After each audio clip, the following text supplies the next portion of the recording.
কাৰ্বি আংলং জিলাৰ লাংহিং সমষ্টিৰ অন্তৰ্গত জামুগুৰি হৰিপথাৰত অৱস্থিত ৰাধাকৃষ্ণ মন্দিৰৰ প্ৰাংগণত 5 দিনীয়া বৰ্ণাঢ্য কাৰ্যসূচীৰে 68 সংখ্যক শ্ৰী শ্ৰী ৰাধাকৃষ্ণ দৌল মহোৎসৱ উদযাপন কৰা হয়। জামুগুৰিৰ ৰাধাকৃষ্ণ মন্দিৰত দূৰ দূৰণিৰ পৰা অহা ভক্তসকলৰ সমাগম ঘটে। নাম কীৰ্তন, পূজা অৰ্চনা আৰু ৰাধাকৃষ্ণৰ নামেৰে মুখৰিত হৈ পৰে শ্ৰী শ্ৰী ৰাধাকৃষ্ণ মন্দিৰ। ইয়াৰ উপৰি দৌল উৎসৱৰ লগত সংগতি ৰাখি মহোৎসৱৰ বাকৰিত আনন্দ মেলা আৰু বাণিজ্য মেলাৰো আয়োজন কৰে উদযাপন সমিতিয়ে।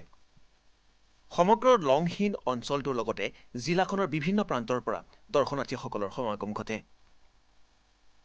কাৰ্যসূচীত গীত-মাত, নৃত্য, খেল-ধেমালি আৰু সাংস্কৃতিক অনুষ্ঠানৰো আয়োজন কৰে। ইপিনে 5 দিনীয়া বৰ্ণাঢ্য কাৰ্যসূচীৰে আয়োজন কৰা শ্ৰী শ্ৰী ৰাধাকৃষ্ণ দৌল মহোৎসৱটি সুন্দৰভাৱে পৰিচালনা কৰে দৌল মহোৎসৱ পৰিচালনা সমিতিৰ সভাপতি উমাকান্ত বসুমতাৰী, সম্পাদক ৰবীশ শংকৰ বসুমতাৰী, হেমন্ত বসুমতাৰী, অশোক বসুমতাৰীৰ লগতে শুভাৰাম বগলাৰীয়ে। শেষত জাতি ধৰ্ম বৰ্ণ নিৰ্বিশেষে সকলো লোকে আহি দৌল মহোৎসৱটি সৰ্বাংগীন সুন্দৰ কৰি তোলাৰ বাবে আয়োজক সমিতিয়ে সমূহ ৰাজ্যক ধন্যবাদ আৰু শুভেচ্ছা জ্ঞাপন কৰে। কাৰ্বি আংলং জিলাৰ ডকমকাৰ পৰা নেত্ৰকমল শৰ্মাৰ ৰিপৰ্ট, লেংডন বাতৰি।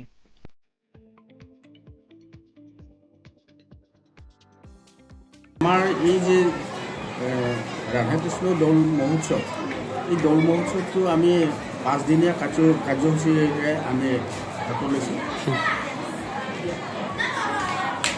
আজি ইয়াৰ দ্বিতীয় দিন। আজি আমাৰ এনে সাধাৰণতে ভলীবল আমি এনে পাতোঁ উৎসৱৰ নামত। তাৰপিছত আমি সন্ধিয়া সাংস্কৃতিক অনুষ্ঠান আমি পাতোঁ।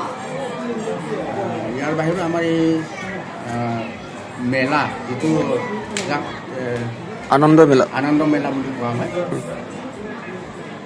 সেইটো আমি পাতোঁ। ৰাইজৰ ভিৰ সমাগম যথেষ্ট হৈছে। আমাৰ আমি উলহ-মালহেৰে আমি এই উৎসৱটো পালন কৰি আহি আছোঁ। তেনেকৈ আজিও এই বছৰো আমাৰ যিটো বৰ্তমান আমাৰ এই 68তম আজিলৈ এই 68তম হৈছে। এই 68তম যিটো আমাৰ মহোৎসৱ, এই মহোৎসৱটো ঠিক তেনেকৈ উলহ-মালহে চলি আছে। কাৰ্বি আংলং ৰাইজক বা অসমৰ ৰাইজক আপুনি বৰ্তমান মই সেইটোৱে ক'বলৈ বিচাৰোঁ যে এই মহোৎসৱৰ যোগেদি আমাৰ সকলো জাতি বৰ্ণ ধৰ্ম নিৰ্বিশেষে সকলো যাতে সকলোৰে